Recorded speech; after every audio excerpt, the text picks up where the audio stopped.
gusto es poder estar alabando juntos al Señor. Estamos este domingo terminando con nuestra serie sobre las perspectivas bíblicas. Hemos estado viendo diferentes situaciones, diferentes ideas que, como hemos dicho a lo largo de esta serie, escuchamos en nuestra sociedad, escuchamos en nuestra cultura, y que muchas veces son diferentes, hasta contrarias a lo que nos dice la Escritura. El día de hoy vamos a ver una de estas, y por cierto, la próxima semana vamos a retomar nuestro estudio del libro de Hechos, pero el día de hoy quiero que veamos esta idea o esta perspectiva de la Biblia sobre qué significa glorificar a Dios. Creo que la mayoría de nosotros en algún momento hemos dicho gloria a Dios o hemos expresado el deseo de que Dios sea glorificado en nuestras vidas. Pero ¿entendemos realmente de qué estamos hablando cuando hablamos de la gloria de Dios y de que Dios sea glorificado? En la Reforma, uno de los puntos principales que los reformadores expresaban era soli Deo gloria, solamente Dios recibe la gloria. Y creo que a veces nos hemos ido más con las ideas que surgen de la cultura popular que de lo que nos enseña la Biblia al respecto. Un ejemplo de esto es una película que vi hace ya algún tiempo, en español creo que se llamó Al diablo con el diablo, y me voy a referir a la que hizo Dudley Moore hace muchos años. Hay una más reciente con Brendan Fraser, pero en esta con Dudley Moore es la historia clásica de Fausto, donde el diablo le ofrece a una persona cumplirle ciertos deseos a cambio de que esta persona le entregue su vida. Y ya desde ahí hay muchos problemas teológicos, pero en la película el diablo le ofrece cumplirle ciertos deseos al personaje de Dudley Moore, que él va a usar para tratar de conquistar a la chica que le gusta. Y en la interacción que tiene ahí con el diablo surgen varias cosas, y en cierto momento el personaje de Dudley Moore le pregunta, ¿por qué esto es así? O sea, ¿por qué estamos tan enredados con esta cuestión de Dios y el pecado y todo eso? Y el diablo le dice, bueno, déjame demostrarte. Y el diablo se sube a un buzón de correos, es eso que ven ahí, y le dice al personaje de Dudley Moore, le dice, ahora tú ponte a bailar alrededor mío y veme diciendo lo maravilloso que soy. Entonces Dudley Moore empieza ahí a moverse, a agitar las manos, a dar saltitos, a bailar un poco ahí alrededor, y diciéndole, oh, qué grande eres, no, tú eres lo máximo, estoy muy impresionado contigo, todo eso. Y después de unos segundos, le dice, ¿sabes qué? Como que esto ya me está cansando, y continúa otro rato más, y le dice, ¿por qué eres tú el que está ahí y yo acá abajo? Y entonces el diablo le dice, ahí está el punto. Y el punto es que cuando nosotros vemos la adoración, la glorificación de esta manera, pues sí, uno se puede hacer varias preguntas de por qué debe ser así. Creo que mucho de esto se basa en nuestras relaciones interpersonales. Creo que muchos de nosotros sentimos un cierto placer de saber que estamos de alguna manera en una posición más elevada que otros, ya sea en cuanto a las normas de nuestra sociedad o a títulos en el trabajo, a posiciones políticas, pero esa idea de que alguien tiene que obedecernos, seguirnos o hasta rendirnos pleitesía, eso apela a nuestro ego. Y cuando vemos que Dios, que nuestra respuesta a Dios debe ser de glorificarle, de alabarle, de adorarle, pensamos que es eso, que Dios de alguna manera egoísta anhela nuestra adoración, quiere demostrarnos que Él es Dios y nosotros somos simples criaturas. La realidad es que Dios es glorioso. Él ya tiene esa gloria desde antes de que existiera nada más, desde antes de que existiéramos nosotros, desde antes de que existiera el universo, y nada minimiza esa gloria, no necesita aumentarle y no se le puede quitar. Y cuando nosotros reconocemos a Dios como el Dios glorioso, la única respuesta apropiada es adorarle. No es que nuestra adoración le dé gloria, sino que cuando nosotros reconocemos su gloria, la única respuesta apropiada es adorarle.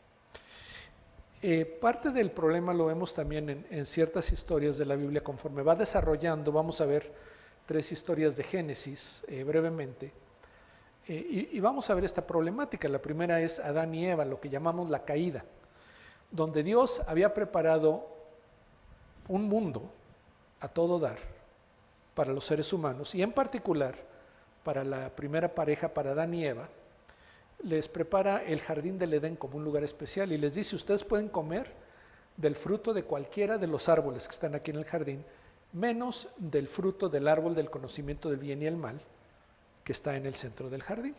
Y estaban bien. Cuando llega la serpiente y empieza a sembrar la duda en Eva, de que comiera de ese único fruto que Dios les había dicho que no comieran. Y el problema es lo que es el proceso de consideración de Eva. Porque al escuchar lo que le dice la serpiente, Eva empieza a dudar de lo que Dios había dicho. Empieza a pensar que hay alternativas a vivir en comunión con Dios, en dependencia de Dios, reconociéndolo como Dios. Y decide tomar el asunto en sus manos y hacer lo que ella quiere en vez de lo que Dios le ha dicho. Y básicamente Eva deja de ver a Dios como Dios. Adán hace lo mismo, la caída es de parte de los dos. Y la consecuencia de todo esto es que ellos ya no pueden estar más en el jardín del Edén para no comer del árbol de la vida. Y entonces ellos salen de ahí, y de ahí empieza a suceder una serie de cosas. En el siguiente capítulo, Caín mata a Abel. Más adelante llegamos al diluvio, donde excepto por Noé, sus 3 hijos y sus esposas, el diluvio mata a toda la humanidad. Y con justa razón si consideramos la historia cuidadosamente. Pero a raíz de ese diluvio, las personas se multiplican nuevamente, llega a haber una gran población en la tierra, y ellos empiezan a considerar lo que pasó con el diluvio y empiezan a pensar acerca de qué tal si se vuelve a dar. Y deciden construir una ciudad y una torre. Ahora, el problema es que Dios ya le había dicho a Noé, había hecho un pacto con Noé, y parte de ese pacto dice Dios: nunca más volveré a destruir a la humanidad de esta manera. Y lo que la gente ahí de Babel está pensando, ellos dicen en Génesis capítulo 11, luego dijeron: vamos, edifiquémonos una ciudad y una torre cuya cúspide llegue hasta los cielos, y hagámonos un nombre famoso para que no seamos dispersados sobre la superficie de toda la tierra. Y nos debe llamar la atención la expresión que usa ahí: hagámonos un nombre famoso. Primeramente, ellos ya no están viendo a Dios como Dios, no confían en Él, no creen que va a cumplir su pacto y no creen que tiene buenas intenciones para con ellos. Y ellos dicen: nosotros vamos a cuidar de nosotros mismos, nosotros básicamente vamos a tomar el papel de Dios en nuestras vidas y nos vamos a hacer un nombre famoso. Eso quiere decir, vamos a tener poder, vamos a tener autoridad, vamos a tomar las decisiones y hacer lo que nosotros decidamos. Y curiosamente, precisamente lo que no querían que pasara, que era dispersarse por toda la superficie de la tierra, es lo que Dios usa. Él confunde sus idiomas de tal manera que ellos terminan dispersados por toda la tierra, separados en grupos por lenguaje. Y el problema nuevamente, tanto con Adán y Eva, con la gente de Babel, es que dejan de ver a Dios como Dios. Y de ahí lo que me gustaría que pensaras conforme continuamos considerando esto, es que nosotros glorificamos a Dios cuando lo conocemos como Él es, y cuando le representamos como Él es en la manera en que vivimos nuestras vidas. Y entonces aquí vemos 2 aspectos. El primero es conocer a Dios como Él es. ¿Y cómo se hace eso? Es muy sencillo, porque Dios se ha revelado a nosotros. Él no se anda escondiendo, no anda jugando juegos con nosotros, no nos da acertijos, sino que Él se revela tal como es en su Escritura.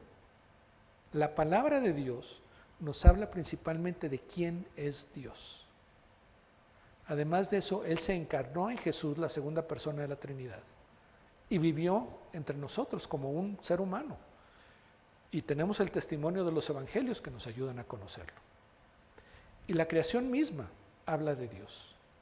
Cuando tú ves cuán inmenso es el universo, eso te dice algo acerca de Dios.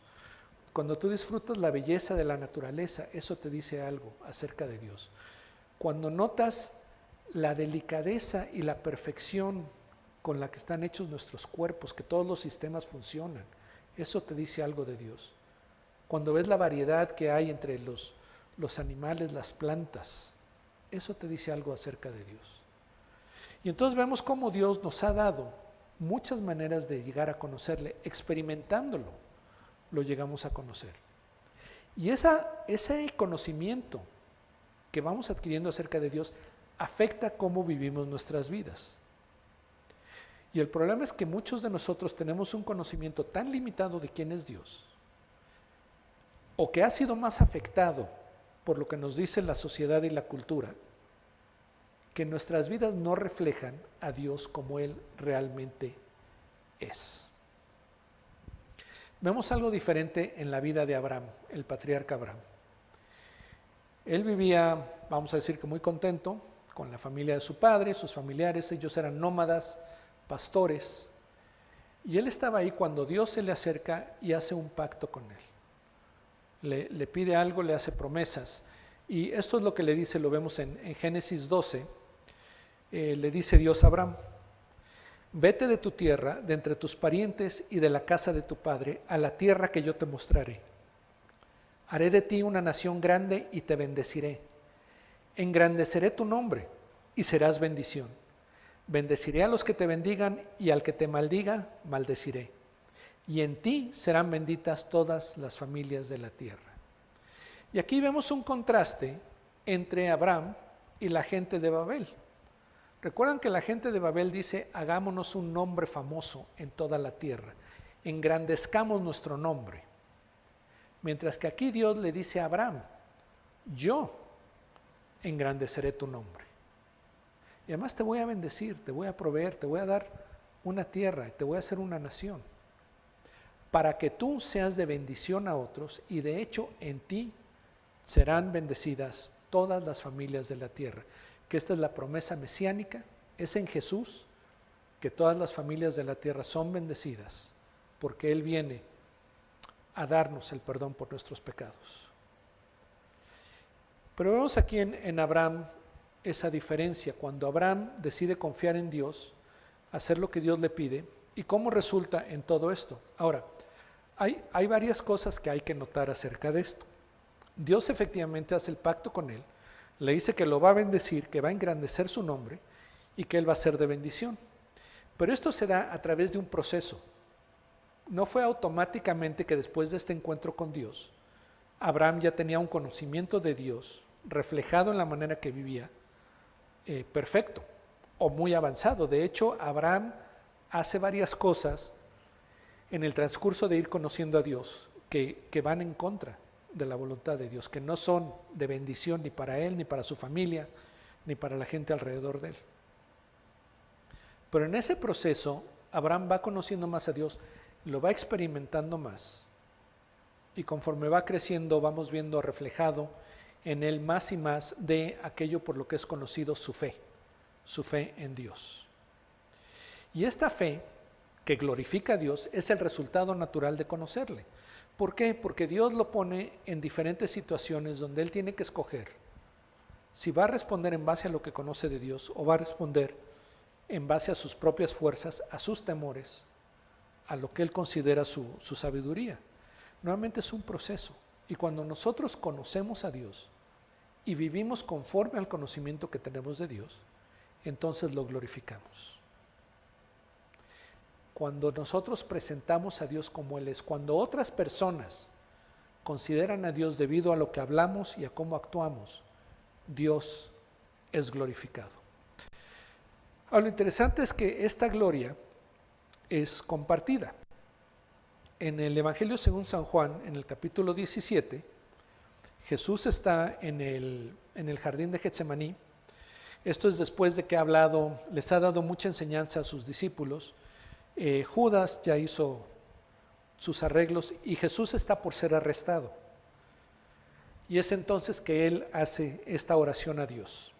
Y dice, estas cosas habló Jesús, y alzando los ojos al cielo dijo, Padre, la hora ha llegado, glorifica a tu Hijo, para que el Hijo te glorifique a ti, por cuanto le diste autoridad sobre todo ser humano, para que Él dé vida eterna a todos lo que les has dado.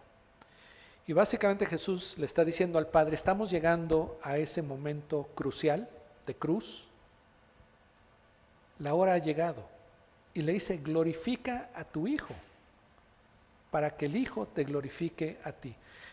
Vemos ahí cómo esta es una obra conjunta de la Trinidad, en particular acá del Padre y del Hijo, donde lo que va a pasar va a glorificarles. ¿Por qué? Porque se va a cumplir la obra para la cual Jesús fue enviado, y el Padre será dado a conocer. Continúa la oración de Jesús, y él había dicho, yo le he dado vida eterna a los que tú me diste. Dice, y esta es la vida eterna, que te conozcan a ti, el único Dios verdadero, y a Jesucristo, a quien has enviado. Yo te glorifiqué en la tierra, habiendo terminado la obra que me diste que hiciera. Y ahora glorifícame tú, Padre, junto a ti, con la gloria que tenía contigo antes que el mundo existiera. Y notamos aquí varias cosas que se señalan. Primeramente, la definición de vida eterna no es vivir mucho tiempo, ni siquiera es vivir en abundancia. La definición de vida eterna, lo que Jesús viene a ofrecernos, es que conozcamos al único Dios verdadero y a Jesucristo, a quien Él ha enviado, a Jesucristo y a su obra. Conocerlos como personas, a Dios como nuestro Padre, a Jesús como nuestro Redentor. Y Jesús dice, yo te glorifiqué en la tierra habiendo terminado la obra que me diste que hiciera. En otras partes Jesús habla de su obediencia al Padre, habla de que el Padre lo envía y Él cumple lo que el Padre le pide. En otras palabras, la vida de Jesús expresa la soberanía, el señorío de Dios, la majestuosidad de Dios, el deseo de Dios de redimir a los perdidos. Y en todo eso Él es glorificado. Y llegando a este punto, cuando Jesús va a cumplir esta obra, le pide al Padre, glorifícame a mí, junto a ti, con la gloria que tenía contigo antes de que el mundo existiera. Nuevamente, no es que hubiera una necesidad de parte de Dios de recibir más gloria, sino que Él ya tenía gloria desde antes de que existiera nada más. Y Él dice, ahora voy a regresar a experimentar esa gloria contigo. Y entonces vemos esta gloria, por decir así, compartida entre la primera persona de la Trinidad, el Padre, y la segunda persona de la Trinidad, el Hijo. Y ya anteriormente, en la enseñanza que Jesús le da a sus discípulos, Él habla de el Espíritu Santo, en Juan 16, y le dice a sus discípulos, pero cuando Él, el Espíritu de verdad, venga, los guiará a toda la verdad, porque no hablará por su propia cuenta, sino que hablará todo lo que oiga, y les hará saber lo que habrá de venir. Él me glorificará, porque tomará de lo mío y se lo hará saber a ustedes. Y entre las distintas cosas que Jesús enseña a sus discípulos, que va a realizar el Espíritu Santo en ellos, les dice que Él los va a guiar a toda la verdad, porque no hablará por su propia cuenta.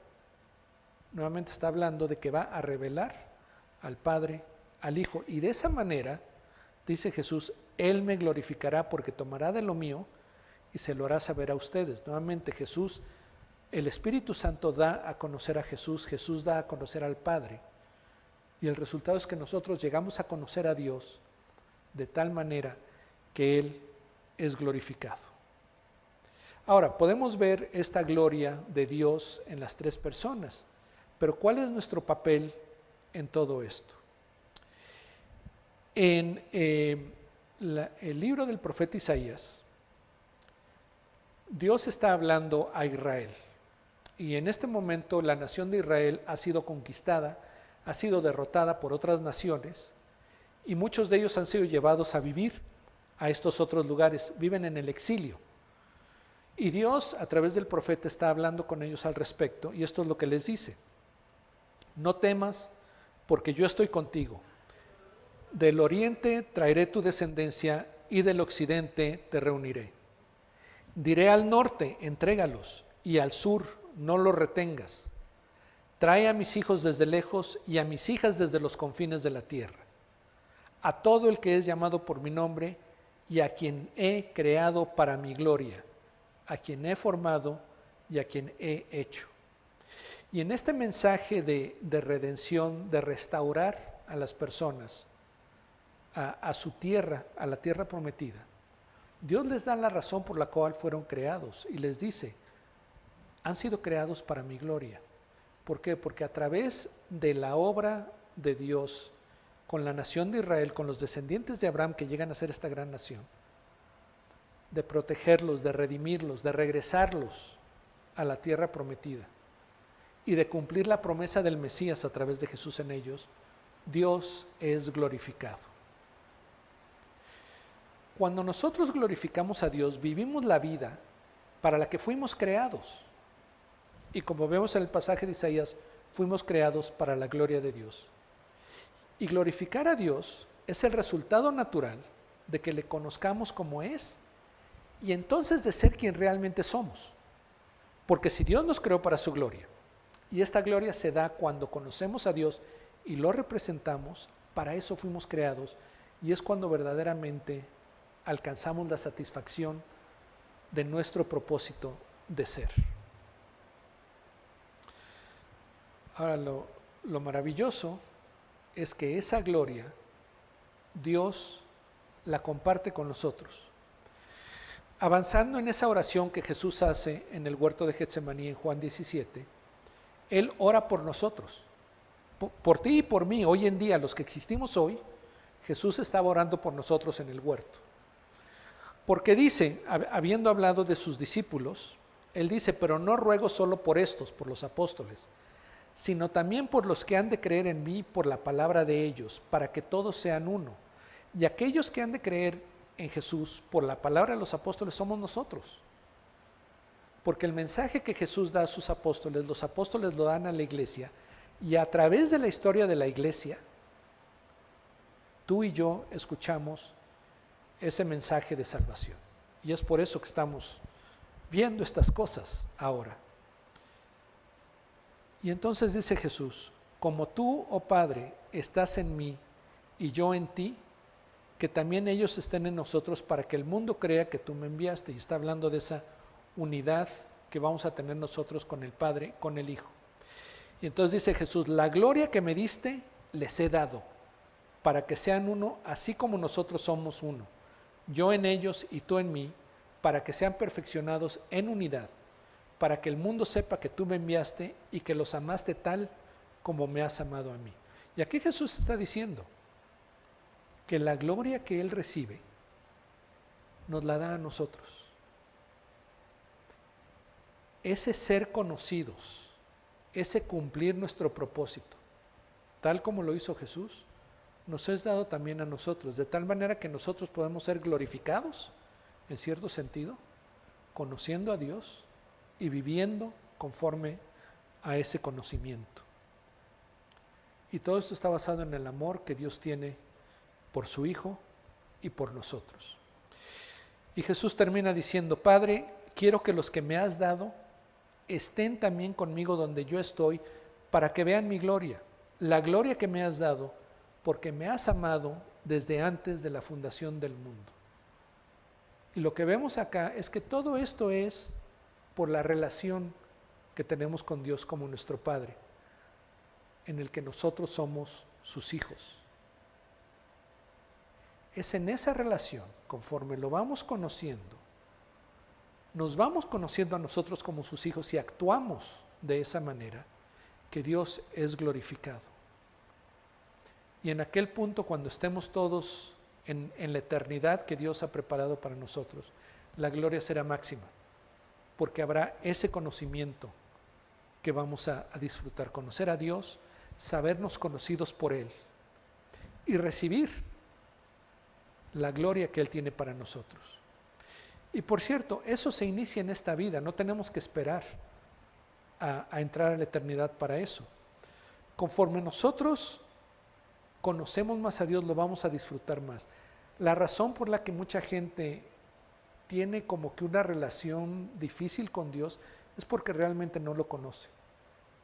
Porque desafortunadamente se ha enfatizado mucho el aspecto donde Dios nos disciplina como hijos, nos castiga, dicen.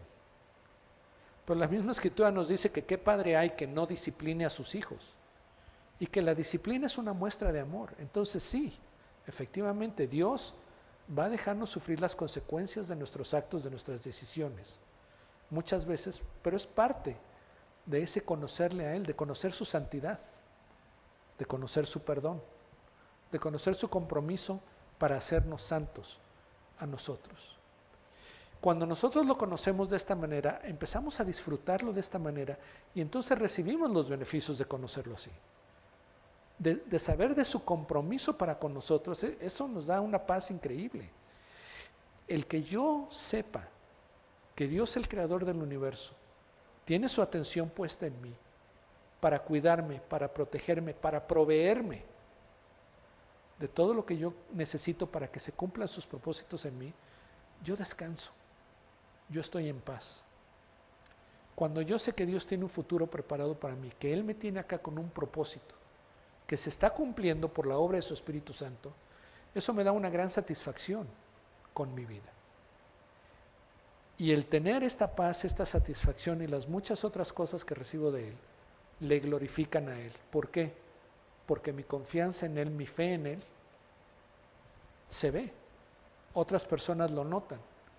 Y espero que les haga desear conocer a Dios como yo he llegado a conocerlo. Nosotros glorificamos a Dios cuando lo conocemos y actuamos en base al conocimiento que tenemos de Él. Primera de Corintios 10 dice: entonces, ya sea que coman, que beban o que hagan cualquier otra cosa, háganlo todo para la gloria de Dios. Y aquí Pablo comienza escribiendo a una situación en particular que estaba dando en la iglesia de Corinto, pero noten cuál es el principio que nos está dando. Dice, ya sea que coman, que beban o que hagan cualquier otra cosa, háganlo todo para la gloria de Dios. ¿Qué significa esto? Significa que en cada decisión que tomamos y en cada acción que tomamos, en nuestros pensamientos, en nuestros deseos, tengamos en cuenta a Dios. Reconozcamos que Dios es Dios y en base a lo que sepamos de Él, tomemos esas decisiones, tomemos esas acciones. Porque las vamos a hacer no en base a lo que nosotros querramos o pensemos que es lo mejor, sino en base a quién es Dios. Y empiezan a entender quién soy yo, creado como hijo de Dios.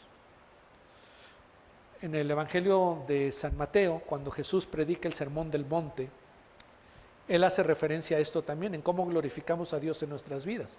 Y Él usa una analogía.